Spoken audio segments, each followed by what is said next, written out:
خبریں تو ہمارے پاس ہوتی نہیں, ہم تو تجزیہ کرتے ہیں یا شوکت صاحب کی رائے لیتے ہیں کسی مسئلے پہ. آج مریم نواز شریف صاحبہ نے ادھر حویلی میں اور عباس پور میں جلسہ کیا, اور ایل او سی کے بالکل درمیان میں جا کے تو انہوں نے وہاں پہ کہا کہ جو آزاد کشمیر کے ایک رہنما جو تھے, جو آج کل وہ جو جن کا وہ 2 ارب 2.5 ارب والا مسئلہ بنا ہوا ہے, انہوں نے 2016 میں نواز شریف صاحب کو بھی 50 کروڑ کی سینٹ کے ٹکٹ کی آفر کی تھی. تو مجھے بڑا دکھ ہوا کہ جی ہمارے جو لیڈر بننا چاہتے ہیں, جو رہنما بننا چاہتے ہیں, یا کیا ہمیں تانا تو یہ دیتے ہیں جی آپ کو پتہ نہیں ہے وہ 75,000 نانک شاہی میں پوری کشمیر کو خرید لیا گیا, یہ کیا وہ, تو اس نے جرمانہ کر کے ادا کر کے تو وہ لیا تھا لیز یا جو بھی کیا ہمیں. لیکن یہ تو ابھی ایک سیٹ کے لیے, سینٹ کی سیٹ کے لیے 4 سال کے لیے کتنے پیسے ملتے ہوں گے وہاں پہ, 2-4 50 کروڑ یا 40, تنخواہ تو اتنی نہیں ہوتی. خیر یہ ان کے اپنے معاملات ہیں. اور یہ کشمیریوں کے لیے ہمارے لیے ایک ہمارے ماتھے پہ ٹیکا ہے, کلنک کا ٹیکا ہے کہ ہمارے لوگ ایسے ہیں جو ان کو پیسے بھی دیتے ہیں غالبوں کو, اور غالبوں کا پھر نمائندہ بن کے ہم پہ حکومت کرنے کی کوشش کرتے ہیں. وزیر اعظم نے کہا پاکستان میں انصاف ہو رہا ہے, اور بہت زیادہ انصاف ہو رہا ہے. اور میں نے دھوپ میں بیٹھ کے کرکٹ کھیلی ہے, اور میں دھوپ میں بیٹھ سکتا ہوں. یہ انہوں نے آزاد کشمیر کی عوام کو اپنے کچھ رائے دی ہیں. پھر وہ جہاں پہ بھی جاتے ہیں کہتے ہیں کہ میں آپ کی تاریخ آپ سے زیادہ جانتا ہوں. جرمنی میں انہوں نے کہا کہ آپ نے اور جاپان نے مشترکہ سرحدوں پہ فیکٹریز لگائی, ترقی کی. اور اس کے بعد پھر کبھی وہ کچھ کہتے ہیں. اور مجھے ایک واقعہ یاد آ گیا, ایک گاؤں تھا, گاؤں میں ایک بندہ رہتا تھا, نہ اس کی زمین تھی نہ اس کی جائیداد تھی, اس کو سارے گاؤں والے مل کر سارے سال کے بعد چاول گندم آٹا دیتے تھے, اور روزانہ کی بنیاد پر تھوڑا دودھ اور لسی مکھن دیتے تھے, اس کا گزارا ہوتا تھا. لیکن وہ جب گاؤں کی پنچایت ہوتی تھی وہ پیچھے بیٹھ کے کہتا تھا مجھ سے پوچھو کوئی فیصلہ کراؤ, میں تمہیں جانتا ہوں سارا. کوئی بھی اس کو در اتنا سمجھتا, کہتا یار یہ بندہ نہیں ہے. یہ تو گاؤں کے بڑے چودھری کے گھر چوری ہو گئی. جب چوری ہو گئی نا تو پولیس آ گئی, اور لوگوں سے لگے پوچھنے. اسے پوچھا کسی نے, نمبردار نے کہا جی بات یہ, ہمیں تو کوئی ساری باتوں کی سمجھ ہوتی تھی, لیکن یہ جو بندہ ہے نا یہ کہتا ہے میں بہت جانتا ہوں, پلیز اس سے پوچھیں شاید یہ جانے. اب تھانے نے جب پکڑ لیا, پہلے پوچھا کوئی نہ, جب انہوں نے اپنا روایتی طریقہ استعمال کیا اس نے پتہ کیا کہا, اس نے کہا تھانے دار صاحب پنجابی میں کہتے ہیں کہ اللہ کا واسطہ ہے میرا گاؤں میں 13واں حصہ بھی نہیں ہے, لیکن یہ جو آپ کر رہے ہیں نا میرے ساتھ مار ٹوٹ, اس میں کم از کم نصف مجھے دے اور نصف باقی گاؤں کو دے دے. بھائی آپ کو اللہ کے بندے اپنے ملک کے اپنے دیکھیں میرے حالات کیا ہے. خیر سنا ہے کہ وزیر اپنا چیف آف آرمی اسٹاف اور ڈی جی ISI انہوں نے بنی گالا کی میٹنگ میں جانے سے نو کہہ دیا. تو ہم چلتے ہیں ابھی شوکت صاحب کے پاس. السلام علیکم جی. جی وعلیکم السلام. ایسے میں نے وہ ایک بات بتا دی ہے کہ یہ کیا ہماری کیا یہ قیمتیں لگتی ہیں, کبھی ہمیں خریدا, ہمیں وہ تانے تو یہ دیے جاتے ہیں نا کہ وہ مہاراجا نے اور سکھوں نے وہ جی وہ پنجاب یہ وہ انگریزوں سے یہ کیا وہ کیا, جی ابھی تک ہم اسی کے خمار میں ہیں. دیکھیے بات یہ ہے نا, وہ تو تاریخ کا پروپیگنڈا ہے جی جن کے مفادات کو زک لگی, اور جی ایک نیا ملک جو ان کے مفاد میں نہیں تھا جی تو انہوں نے اس کے خلاف پروپیگنڈا کیا. لیکن آپ یہ دیکھیے کہ آزاد کشمیر کا جو بریگیڈیئر جو تعینات تھا اس کو سیکٹر کمانڈر بھی کہتے ہیں, اور آزاد کشمیر زون کا وہ ISI کا سربراہ ہوتا ہے. اب آپ یہ دیکھیں کہ ایک انٹیلیجنس ایجنسی جو بظاہر پاکستان کے دعوے داروں کے مطابق ہیں دنیا کی نمبر 1 ایجنسی ہے, اس کا ایک آدمی آزاد کشمیر کے الیکشن کو چوری کرنے کے لیے ایک سودا کرتا ہے. اور ایک بزنس مین جن کا نام سارے ہی جانتے ہیں, تنویر الیاس, ان سے 1 ارب میں سودا طے کرتا ہے. 1 ارب میں ہے وہ, ان کا 3 ارب کا سودا ہے, لیکن 1 ارب جو ہے وہ دیا گیا ہے. جی نہیں دیا تو کوئی مطلب 50 کروڑ دیا ہے. اچھا بیانہ دیا ہے تو اس کے بعد باقی ٹھیک. ساتھ میں اس نے فی جو کانسٹیچوئنسی ہے اس کا بھی ایک اماؤنٹ رکھا کہ یہ اماؤنٹ مجھے بعد میں آپ لوگ دیں گے. اور یہ ایشورنس جو ہے وہ سردار تنویر الیاس کو دی گئی کہ آپ ہیں ملک کے یعنی ملک آزاد کشمیر کے آپ وزیر اعظم ہوں گے اور آپ کی پارٹی کو میں میجارٹی دلوا دوں گا. اس سے دو باتوں کا اظہار ہوتا ہے. ایک تو یہ کہ ظاہر ہے کہ کرپشن کا اگر رواج کسی ادارے میں نہ ہو اور اس میں ٹرانسپیرنسی ہو تو اتنے بڑے عہدے پہ فائز شخص جو ہے وہ یہ کیسے جرات کر سکتا ہے. اس سے ایک مطلب یہ نکلتا ہے کہ پاکستان کی آرمی کے اندر جو ہے وہ سسٹم ٹرانسپیرنٹ نہیں ہے, رشوت سے پاک نہیں ہے. دوسرا اس کا جو مطلب نکلتا ہے وہ یہ ہے کہ آزاد کشمیر کے جو انتخابات سو کارڈ جو الیکشنز ہوتے ہیں اور اس میں جو لیڈر آف دا ہاؤس منتخب کیا جاتا ہے وہ کن کے ہاتھوں میں ہے, کون اس کا فیصلہ کرتا ہے, وہ صرف ایک سیکٹر انچارج کی مرہون منت ہے. اب چونکہ ایک پاورفل پارٹی اپوزیشن میں بیٹھی ہوئی ہے, وہ شور شرابہ کرتی ہے اور بریگیڈیئر صاحب بھی کہتے ہیں رنگے ہاتھوں پکڑے گئے. بھائی دا وے یہ بھی میں آپ کو بتا دوں کہ جو یہ جو ISI چیف ہیں, جی یہ کیا نام ہے ان کا, فیض حمید صاحب. فیض حمید بھی چکوال کے رہنے والے ہیں اور وہ بھی چکوال کے ہی تھے. جی وہ سارسر گاؤں میں. اور پھر اس سے یہ اندازہ ہوتا ہے کہ یعنی کوئی سبارڈینیٹ اپنے باس کی مرضی کے بغیر اس طرح کے تو سودے نہیں کر سکتا. یہ الگ بات ہے کہ اب اس کو ٹرانسفر کیا گیا ہے GHQ میں, اس کو طلب کیا گیا ہے, اور یہ پرائیویٹ نیوز کی یعنی سوشل میڈیا کی خبریں ہیں کہ جی ان کے خلاف تحقیقات ہو رہی ہے. پاکستان کے کسی بھی نیشنل ٹی وی چینلز نے حتیٰ کہ اس خبر کو بھی نہیں شائع کیا, جاری کیا, آن ایئر کیا. یہ تو آزاد کشمیر کا ایک لوکل نیوز پیپر ہے جموں کشمیر, اس نے یہ خبر پبلش کی اور اس کے بعد سوشل میڈیا کے کچھ ایکٹیوسٹوں نے,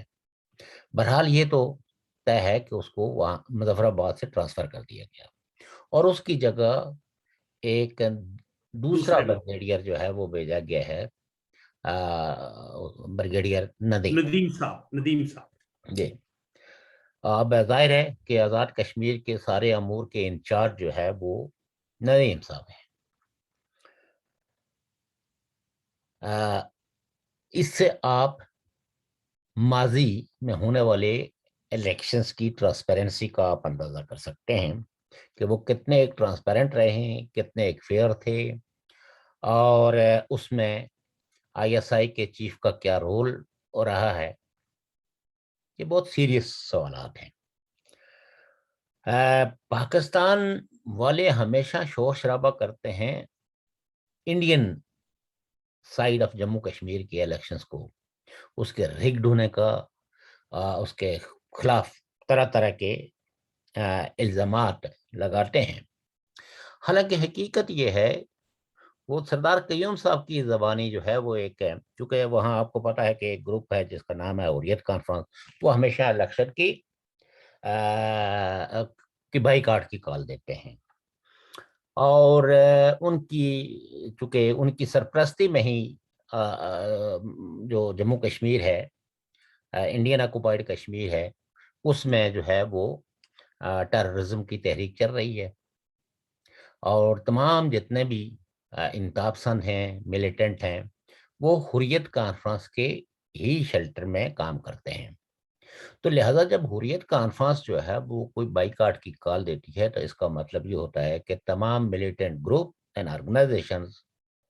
الیکشن کو بائیکاٹ کرانے کے لیے اپنی بندوق کے دہانے موڑ دیتے ہیں ان لوگوں کو لیے جو ولنگ ہیں ووٹ ڈالنے کے لیے. ان حالات میں سردار قیوم صاحب نے اس پہ ایک بڑا دلچسپ تبصرہ کیا تھا جو میں آپ کے اور آپ کے ناظرین کی خدمت میں عرض کرنا چاہتا ہوں. وہ یہ تھا کہ وہ کہتے تھے کہ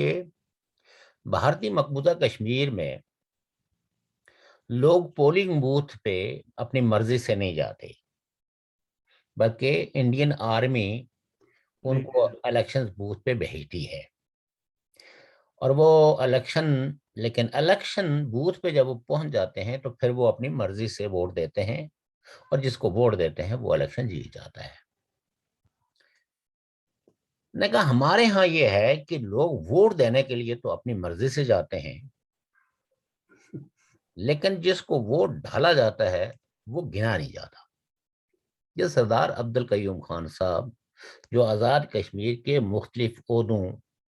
صدر بھی رہے، وزیر اعظم بھی صدر رہے، بھی رہے، وزیر اعظم بھی رہے، تو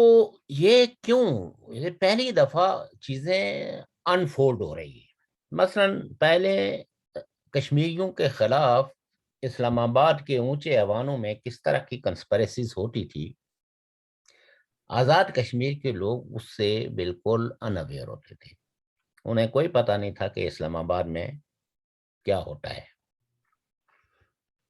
اور آزاد کشمیر کی جو سو کالڈ قیادت ہے اس کو بھی کبھی اعتماد میں نہیں لیا گیا، بلکہ کئی دفعہ کئی رہنماؤں نے کئی دفعہ شکوے بھی کیے۔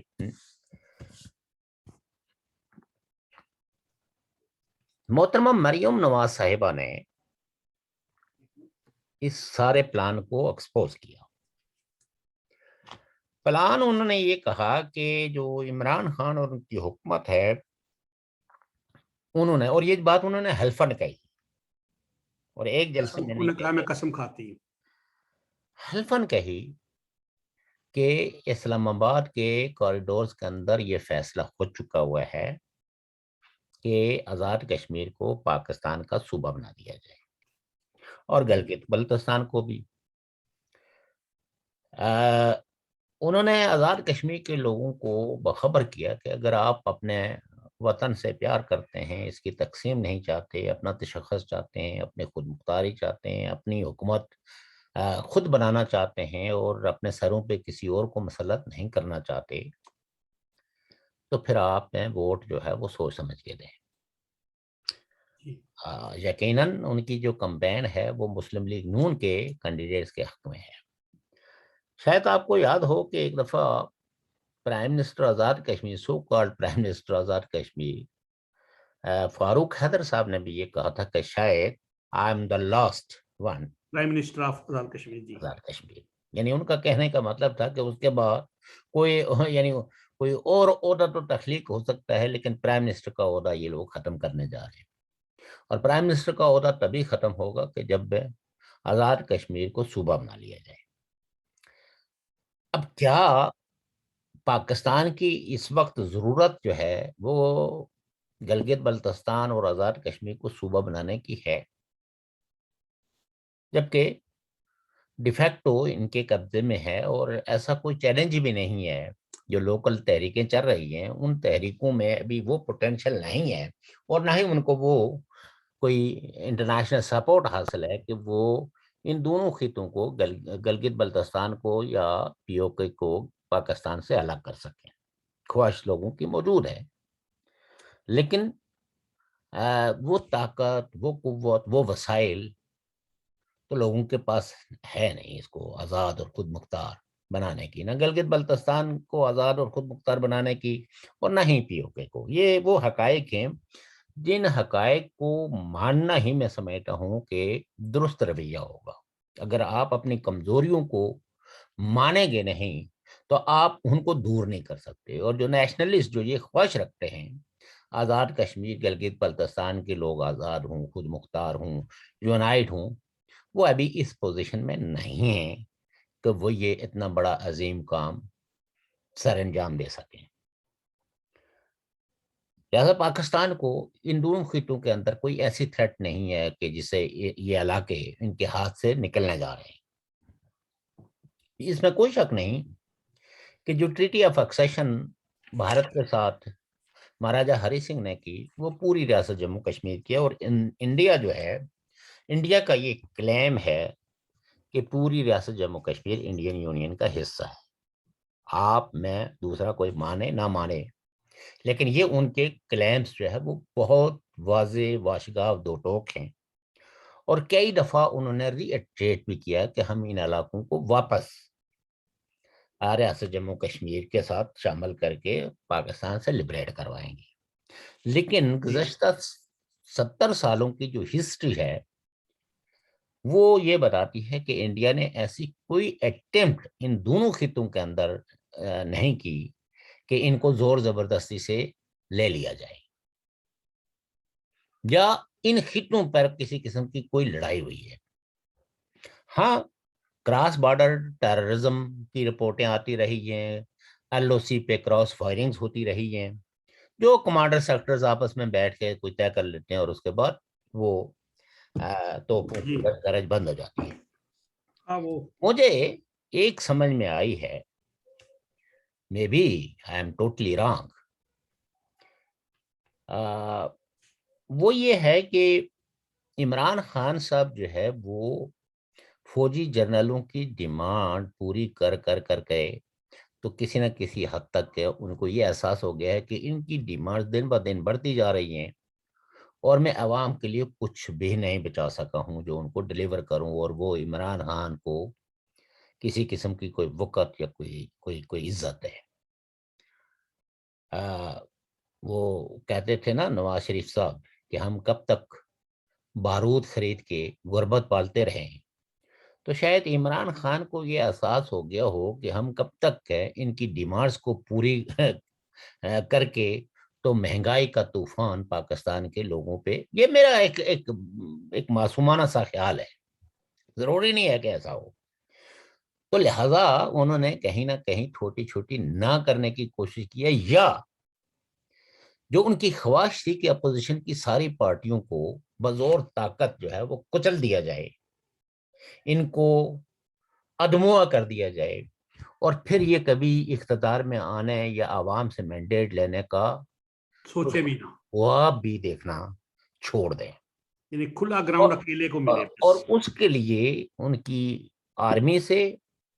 آئی ایس آئی سے اور تقریباً تمام ہی انٹیلیجنس ایجنسیز سے یہ خواہش تھی کہ وہ ان کے اس ایجنڈے کی تکمیل میں عمران خان کے شانہ بشانہ یہ فرض منصبی جو ہے وہ انجام دیں گے۔ اب ظاہر ہے کہ پاکستان کے اندر آپ کو پتا ہے کہ ایک مزاحمتی بیانیہ ہے، اگرچہ اس وقت نون لیگ کا ایک بڑا سیکشن جو نواز شریف صاحب کی طرف دیکھتا ہے یا ان کو اپنا قائد مانتا ہے، اس مزاحمتی بیانیہ نے کافی حد تک لوگوں کو اپیل کیا ہے، اور وہ پی ایم ایل این کے جھنڈے تلے آپ یہ کہہ سکتے ہیں کہ ووٹ کو عزت دو، سویلین سپرامیسی بحال کرو، تمام ادارے کانسٹیٹیوشن کے دائرے کے اندر رہتے ہوئے اپنے فرائض انجام دیں، وغیرہ وغیرہ، اور سیاست میں ہم داخلت بند ہونی چاہیے۔ آپ کو پتا ہے کہ پی ڈی ایم نے بھی انہی نکات پہ اتفاق کرتے ہوئے ایک تحریک چلانے کا وہ کیا تھا، وہ اگرچہ پیپلز پارٹی نے اس الائنس کو بریک اپ کیا۔ اب یہ ہے کہ عمران خان کو کہیں نہ کہیں سے تھوڑی تھوڑی آرمی سے بھی، انٹیلیجنس ایجنسی سے بھی نہ آ رہی ہے، وہ اس ایجنڈے کی تکمیل کے لیے عمران خان کا ساتھ دینے کے لیے شاید تیار نہیں ہے کہ ان کے اس ایجنڈے کو کہ اپوزیشن ساری کو ادموا کر دے۔ ویسے وہ ادموا ہی ہوئے ہیں، لیکن وہ چاہتے ہیں کہ یہ سانس بھی نہ لائیں، ان کے حلق میں سے آواز باہر نہیں آنی چاہیے۔ تو یہ اس خواہش کی تکمیل میں آرمی یا انٹیلیجنس ایجنسیز نے ان کو ہاں نہیں کی ہے، کیونکہ وہ یہ سمجھتے ہیں کہ اگر یہی کام عمران خان کے لیے کرنا ہے تو پھر ہم خود ہی کیوں نہ، اور دوسری جو آوازیں اٹھی ہیں اس میں بھی آرمی کی صفوں کے اندر دیگر عسکری اداروں، انٹیلیجنس اداروں جو جن کے پاس رپورٹیں پہنچتی رہتی ہیں، تو ان کو بھی ایک احساس ہے کہ اس طرح کی یک طرفہ سپورٹ کے نتیجے میں شاید ہم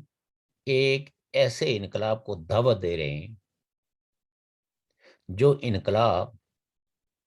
ان وردیوں پہ لگے ہوئے جو سٹار ہیں ان کو دراٹیوں سے کاٹ کے نیچے پھینکے، درانتیوں سے، اور ان کے کپڑے پھاڑ ڈالے، کیونکہ دنیا میں یہ مسلمہ اصول ہے کہ لوگ سب سے بڑی طاقت ہے، اور لوگوں کے خواہشات کے برعکس آپ لمبے عرصے تک ان کو روند نہیں سکتے۔ تو اب عمران خان صاحب میں ایک خواہش پیدا ہوئی، ایسے ہی جو کچھ مبصرین کے نزدیک، یا جو پہلے جو ادھر جو اسلام آباد کے کوریڈورز کے اندر صحافی گھومتے پھرتے رہتے ہیں، تو ایک دفعہ بے نظیر بھٹو صاحبہ کے حوالے سے بھی یہ خبر گشت کی تھی کہ انہوں نے کہا تھا کہ کاش یہ انڈیا جو ہے وہ حملہ کیوں نہیں کرتا۔ اس وقت ان کی خواہش اس لیے تھی کہ چونکہ جنرلوں کی جو ڈیمانڈز اور جو ان کی کنسپریسیز تھی ان سے وہ اس قدر تنگ تھی کہ انہوں نے بھی ایک وقت میں، کہتے ہیں لوگ، کہ جنگ کی خواہش کی تھی کہ تاکہ یہ میرے سر سے اتر کے تو ادھر سرحدوں کی طرف جائیں۔ اور شاید عمران خان نے بھی یہ سبق کہیں نہ کہیں سے، یا یہ بے نظیر صاحبہ کی جو خواہش تھی یہ ان تک پہنچی، تو انہوں نے اپنے آپ کو ذرا طاقتور بنانے کے لیے اور ان کو بیک فٹ پہ بھیجنے کے لیے یہ ایک منصوبہ تیار کیا ہے کہ چونکہ ابھی تک انڈیا کا تو کلیم ان علاقوں پر موجود ہے، یہاں کے لوگ کیا مذمت کرتے ہیں کیا نہیں کرتے وہ سوال دیگر ہے، لیکن ایک خدشہ جو ہے یہ موجود ہے، اور شاید عمران خان صاحب اس خدشے کو نہیں بلکہ وہ یہ یقین رکھتے ہیں کہ جب میں یہ گلگت بلتستان کو صوبہ بنا کے انیکس کروں گا تو یہاں جو ہے جو ناراضگی لوگوں کے درمیان پیدا ہوگی، لیکن سب سے بڑی بات یہ ہے کہ انڈیا شاید اپنی کانسٹیٹیوشنل ریسپانسبلٹیز کو ڈسچارج کرنے کے لیے ان علاقوں کے اندر مداخلت کرے، اور الٹیمیٹلی اسلام آباد میں بیٹھے ہوئے جو جنرل ہیں ان کو اگلے موضوع پہ جانا پڑے اور انڈین آرمی کو ان کو فیس کرنا پڑے۔ تو یہ مجھے ایک جنگ کا تو پلان لگتا ہے۔ یہ تو ایک بڑی سازش ہوئی پھر صاحب، بس اس کو آپ سازش کہیں جو کچھ کہیں، میں ابھی بھی یہ کہتا مملکت ہوں خداداد کی سالمیت کے خلاف سازش ہے جناب، جس طرح اگر اس طرح کا کوئی سوچ ہے تو دیکھیے بات یہ ہے کہ ہم تو، میں نے کہا نا کہ ہم تو یہ کوئی یقین سے بھی نہیں کہتے، جی جی، لیکن بظاہر ایسی کوئی وجہ نہیں لگتی، اور اب اس وجہ پہ یقین نہ کرنا جو ہے نا، یہ وہ شہنشاہ رنگیلا کی طرح کی بات ہوگی کہ جب دلی آلموسٹ فتح ہونے کے قریب تھا اور اس کے کارندے جا کے اس کو بتاتے تھے، ارکارے بتاتے تھے کہ جناب دشمن کی فوجیں دلی کے اندر داخل ہو چکی ہیں، تو وہ کہتے تھے کہ ہنوز دلی دور است۔ تو شاید آپ اور ہم لوگ بھی انہی میں سے لوگ ہوں، لیکن بات یہ ہے کہ اپیرنٹلی جب تک کہ مسئلہ کشمیر موجود ہے اور پاکستان کا 70 سالوں سے جو کلیم ہے کہ اس مسئلے کو اقوام متحدہ کی قراردادوں کے مطابق حل ہونا چاہیے، اگرچہ ان قراردادوں پہ پاکستان نے خود کبھی عمل نہیں کیا اور جو اس کی اپنی ڈیوٹیز تھی ان کو کبھی ڈسچارج نہیں کیا، لیکن بظاہر اس وقت یہ تو گلگت بلتستان کو یا آزاد کشمیر کو صوبہ بنانے کا مطلب یہ ہے کہ کھلے عام یو این ریزولیشنز کی خلاف ورزی بھی ہے، اور پاکستان کا اپنا 70 سالوں سے جو کلیم ہے وہ بھی چورائے اس ماکری کو ایکسپوز کرنے کا سبب بنے گا، اور شاید اس سے الٹیمیٹلی جو قوم پرست لوگ ہیں وہ طاقتور طاقتوں کی طرف دیکھنا شروع کر دیں کہ بھئی ہم بے بس لوگوں کو، مجبور لوگوں کو اپنے وطن کے جیسے پہلے ہی ایک سازش کے تحت لوگوں کو مائگریشنز پہ، لوگوں کو ہجرت پہ مجبور کیا گیا، چونکہ روح اور تن کے رشتے کو برقرار رکھنے کے لیے جس طرح کے وسائل کی ضرورت تھی وہ وسائل تو ختم کر دیے گئے، جنگلات ختم کر دیے گئے ہیں، جو آزاد کشمیر کی جو زراعت تھی اس زراعت کو ایسی کھادیں مہیا کی گئی ہیں کنسپائریسی کے تحت کہ جس کی وجہ سے وہ زمینیں بنجر ہو گئی ہیں، اور لوگ عام طور پر کہتے ہیں جی وہ لوگوں نے محنت کرنا چھوڑ دی، محنت جو ہے وہ لوگوں نے کرنا نہیں چھوڑی ہے، آج بھی لوگ اپنی زمینوں کے ساتھ بے انتہا پیار کرتے ہیں، اس کو بیچنے کے بارے میں کبھی سوچتے نہیں ہیں، لیکن یہ ہے کہ اب وہ ان موسموں میں وہ فصل نہیں اگتی، نہ سبزی اگتی ہے، نہ مرچی اگتی ہے، نہ دالیں اگتی ہیں، باوجود لوگوں کی کوششوں کے، اور اب انہیں لوگوں کی جو کھیتیں ہیں وہ کسی نہ کسی اعتبار سے کچھ نہ کچھ پیداوار دے رہی ہیں، جن لوگوں نے پنجاب کی کھادیں جو ہے نا، یہ پنجاب سے آئی ہوئی کھادوں کا استعمال نہیں کیا اپنے زمینوں میں، لیکن کیونکہ فطرتاً کسان جو ہے وہ زیادہ پیداوار چاہتا ہے، تو کئی لوگوں نے اس لالچ کے اندر ایسی کھادوں کا استعمال کیا جن کا ان کو کوئی، چونکہ آزاد کشمیر میں کوئی ایسی لیبارٹری نہیں ہے جو آزاد کشمیر کے کسانوں کو یہ بتائے کہ آپ کی زمین کو کون سی کھاد جو ہے نا وہ سوٹ کرتی ہے اور کون سی کھاد نہیں سوٹ کرتی۔ تو اس وجہ سے جو ہے وہ آپ کہہ سکتے ہیں کہ یعنی کھیتی باڑی کا روزگار بھی ختم ہو کے رہ گیا ہے۔ اب لوگوں کے پاس ایک ہی روزگار ہے، وہ یہ ہے کہ باہر کچھ لوگ گلف میں ملازمت کرتے ہیں، اور ایک بڑی تعداد یورپ، امریکہ، کینیڈا میں آباد ہے، اور یہ لوگ اگر ریمیٹنس نہ بھیجیں تو شاید بیک ہوم ان کے ورثہ کا روح اور تن کا رشتہ جو ہے وہ برقرار رکھنا مشکل ہو جائے۔ یہ الگ ہے کہ ہم چونکہ ایک سرونٹ مینٹلٹی، ایک سلیب مینٹلٹی لے کے چلتے ہیں، تو ضرورت کے وقت تو ہم انہی کے پاؤں پڑتے ہیں، بعد میں بعد ازاں جنہیں ہم میں جو ہے وہ درست مسلمان بھی نہیں سمجھتے اور درست پارٹی بھی نہیں سمجھتے، لیکن مطلب جس وقت پڑتا ہے تو وہ اسی لیڈر کو، انہی لوگوں کو ناخدا کہتے ہیں جو ان کی اس مرحلے میں کوئی مدد کر سکتے ہوں۔ تو آپ یہ کہہ سکتے ہیں کہ ضرورت، وہ جو پہلے وقتوں میں کسی نے کہا تھا نا کہ ضرورت ایجاد کی ماں ہے، اور ضرورت پڑنے پہ لوگ گدھے کو بھی باپ کہہ دیتے ہیں، تو وہ حال جو ہے نا وہ آزاد کشمیر کے لوگوں کا ہے کہ غلامی نے، غربت نے، پسماندگی نے اور مسلسل ہجرت نے ان کو مینٹلی سلیب بنا دیا، اور بہت عرصے تک ہیں وہ ان آزاد معاشروں کے اندر بھی اپنے اندر نہ تو جمہوری رویے اختیار کر پاتے ہیں، اور بالکل اسی طرح جس طرح کہ ہمارے ہاں جو جو جو علماء کرام ہیں وہ یورپ میں تو ایک ایکسیلنٹ ہیں، سیکولرزم چاہتے ہیں، برابری چاہتے ہیں، لیکن یہی علماء کرام جس وقت بیک ہوم جاتے ہیں تو وہاں شریعت کا نفاذ چاہتے ہیں، غیر مسلموں کو ذمیوں جیسا سلوک ان کے لیے روا رکھنا چاہتے ہیں، اور ان کو سلیب اور ان کو اس طرح کا حق دینا چاہتے ہیں جو قرون وسطیٰ کے اندر جو ہے نا جو جو جو سلیبز ہوتے تھے، جو غلام ہوتے تھے، ان کو جو ہے نا ان جیسا برتاؤ یا ان جیسا سٹیٹس ان کو دینا چاہتے ہیں، اور یہ چیزیں عام ریکارڈ ہیں، یہ کوئی میں اپنی طرف سے نہیں کہہ رہا ہوں۔ ہم ہندوستان میں تو ایک بہت ہی سیکولر معاشرہ چاہتے ہیں، بہت ہی ایسا معاشرہ چاہتے ہیں کہ جہاں مذہب کی بنیاد پہ کسی قسم کا کوئی امتیاز نہ ہو، اور وہاں ہم بہت بلند آواز سے سیکولرزم کے حق میں تقریریں کرتے ہیں، دعائیں مانگتے ہیں، لیکن جس وقت جو ہے وہی پارٹی، اس کا یہاں جو فیکشن ہے، جو یہاں برانچ ہے،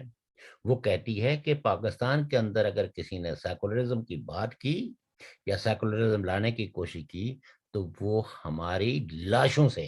ایسا کر سکتا ہے، لاشوں کے اوپر سے گزر کے ایسا کر سکتا ہے، ہم کٹ مریں گے لیکن پاکستان کے اندر سیکولرزم برداشت نہیں کریں گے۔ جبکہ خود جتنے ہی بھی مکاتب فکر ہیں یہ ایک دوسرے کو کافر، زندیق، لڑائی جھگڑے، فرقہ واریت میں سینکڑوں لوگ جو ہے وہ ان کو اس نعرے، چاہے وہ اہل تشیعہ سے تعلق رکھتے ہوں، چاہے وہ اہل حدیث ہوں، چاہے وہ بریلوی ہوں، چاہے وہ دیوبندی ہوں، آپسی اختلافات میں ایک دوسرے کے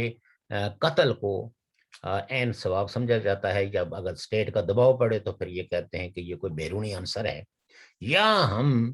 نہ تو وزیر قانون کو اور نہ کسی ایسے لوگوں کو کوئی قانون ایسا دینا چاہتے ہیں جو پرو پیپل ہو، جو لوگوں میں ہم آہنگی پیدا کرتا ہو، جو آن دی بیسس آف فیتھ جو ہے وہ ڈسکریمنیشن کو روکتا ہو، یہاں ہم ایسا کوئی قانون نہیں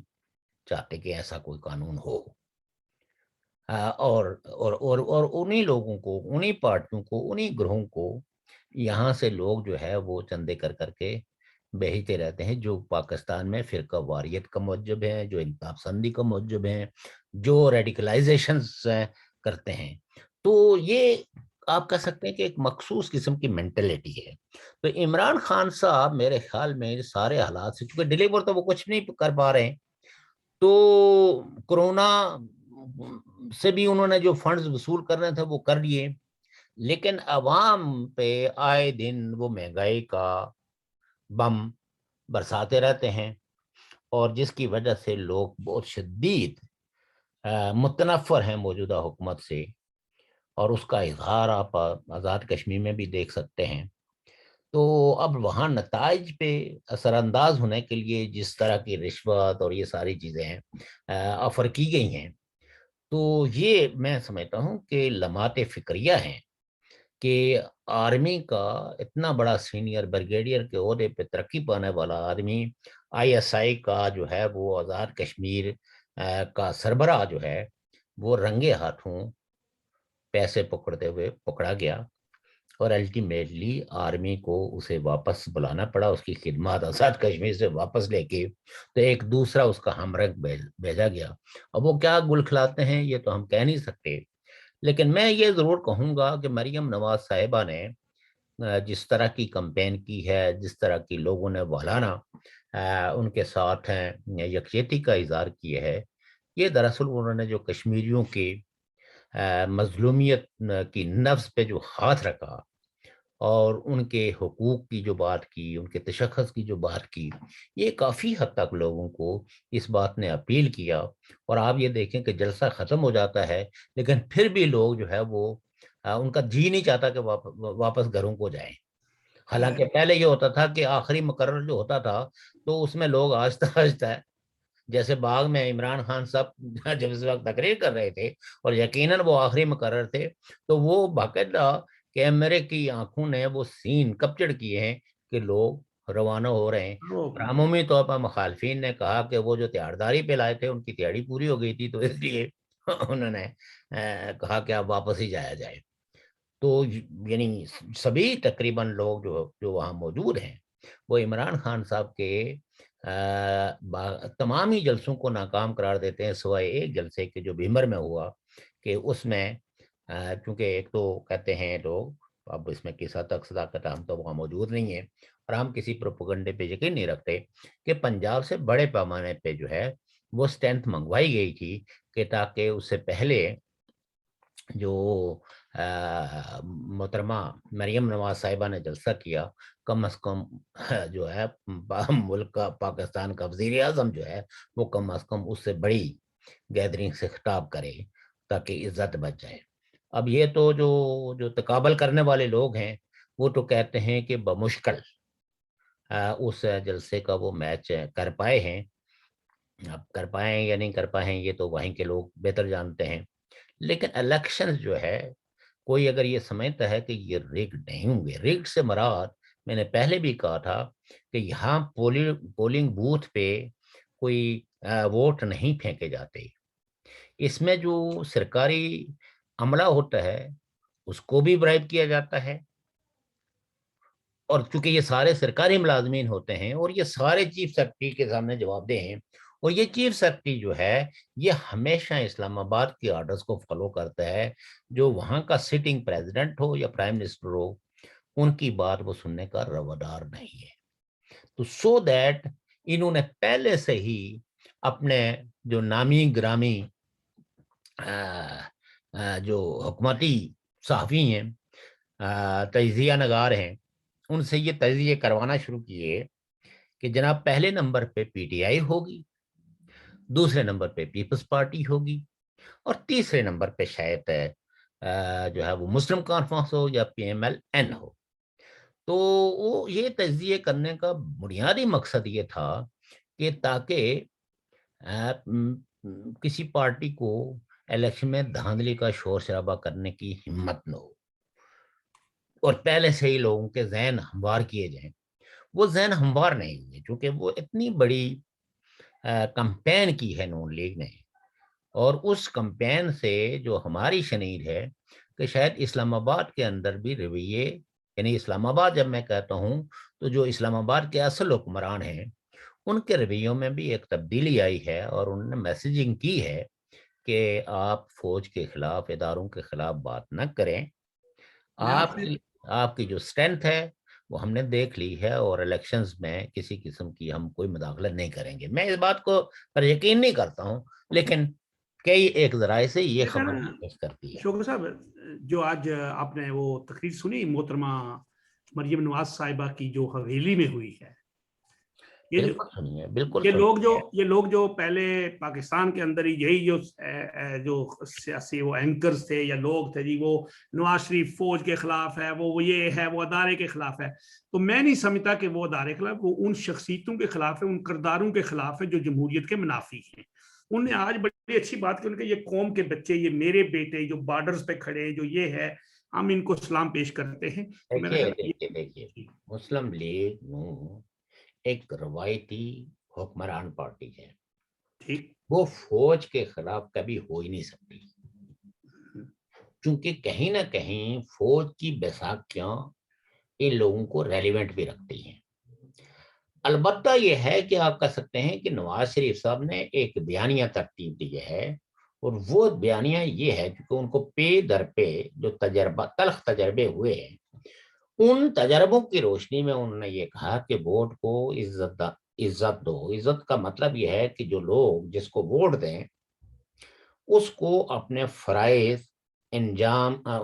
کی انجام دہی میں کسی قسم کی فوجی یا ایجنسیوں کی، انٹیلیجنس ایجنسیوں کی مداخلت نہ ہو۔ جو پہلے مداخلت جو ہے وہ، اور آج بھی وہ مداخلت بہت نمایاں ہے۔ دوسری بات جو انہوں نے کہی، اور وہ کانسٹیٹیوشنل بات ہے، اور وہ کانسٹیٹیوشنل بات کیا ہے کہ پاکستان کے کانسٹیٹیوشن میں دیے ہوئے جو اختیارات ہیں اداروں کو، وہ ان اختیارات کے اندر کام کریں، نہ کہ اپنے اختیار سے باہر نکل کے۔ اب جیسے جو ہے وہ پاکستان کے اندر جو افراتفری ہے، پاکستان کے اندر جو ڈسکنٹینٹ ہے، پاکستان کے اندر جو ایک بحران نظر آ رہا ہے، وہ بحران ہی اس لیے ہے کہ وہاں قانون کی حکمرانی نہیں ہے، بلکہ ادارے جو ہے، اداروں کے سربراہ جو ہے وہ اس طرح بیہیو کرتے ہیں کہ جیسے وہ کوئی مافیا کے ڈاؤن ہو۔ اور یہ یقیناً ایک ایسا آدمی جس کو یہ یقین ہو کہ عوام کی بڑی اکثریت ہے اس کو چاہتی ہے، اور وقتاً فوقتاً وہ پروف بھی ہوتا رہے، تو وہ یہ چاہے گا کہ آئندہ جب میری پارٹی اقتدار میں آئے تو اس کو ان حالات کا سامنا نہ کرنا پڑے جن حالات کا انہیں سامنا کرنا پڑا۔ شاید اب ان کی خواہش ہے دوبارہ وزیر اعظم بھی بننے کی، اور کانسٹیٹیوشنلی جو فرض کریں کہ سپریم کورٹ نے جو فیصلہ کیا ہے، یہ فیصلہ کب ریویو ہوگا اور پھر ریورس ہوگا، یہ تو گاڈ نوز بیٹر۔ البتہ ان کی بیٹی نے اپنے باپ کے نقش قدم پہ چلتے ہوئے اس بیانیہ کو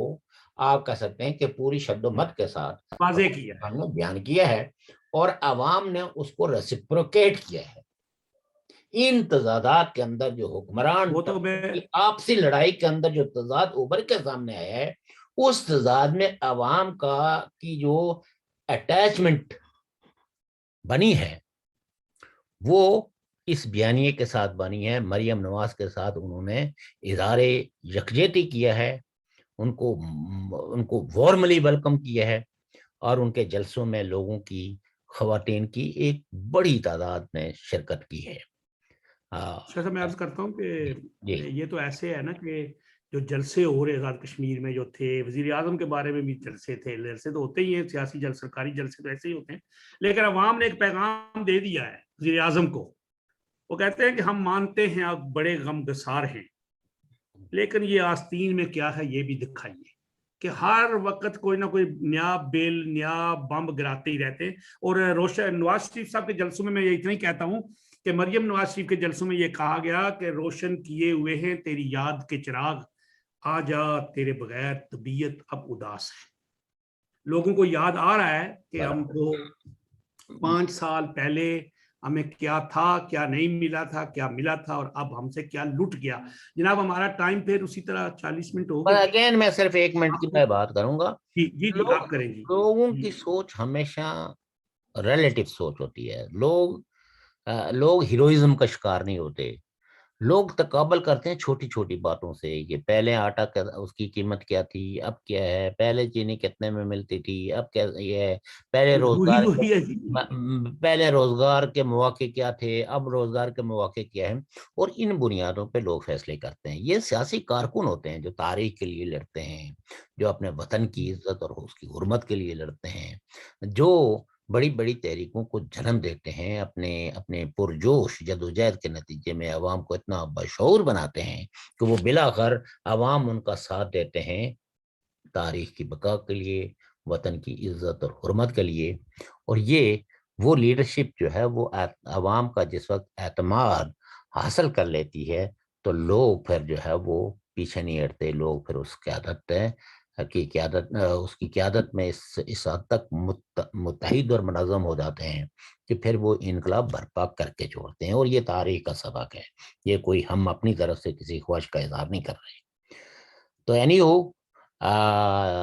یار زندہ صحبت باقی. انشاءاللہ کل ملیں گے دوبارہ. محترم ناظرین و سامعین, ہمارے جو سیاسی جو ہوتے ہیں نا, جو ہمارے ممبر ہوتے ہیں, کبھی ادھر سے ادھر کبھی ادھر سے ادھر, تو ان کا وہ ہے کہ میں بھی ہوٹل میں پیو, چندہ بھی دو مسجد میں, شیخ بھی خوش رہیں, شیطان بھی بیزار نہ ہو. تو ہم آپ سے اجازت چاہتے ہیں. کل شوکت علی کشمیری صاحب کے ساتھ پھر حاضر خدمت ہوں گا. اور کل ہماری عید بھی ہے, اور آپ کی عید پرسوں ہوگی پاکستان میں, تو انشاءاللہ وہ بھی آپ کو عید مبارک بھی دیں گے.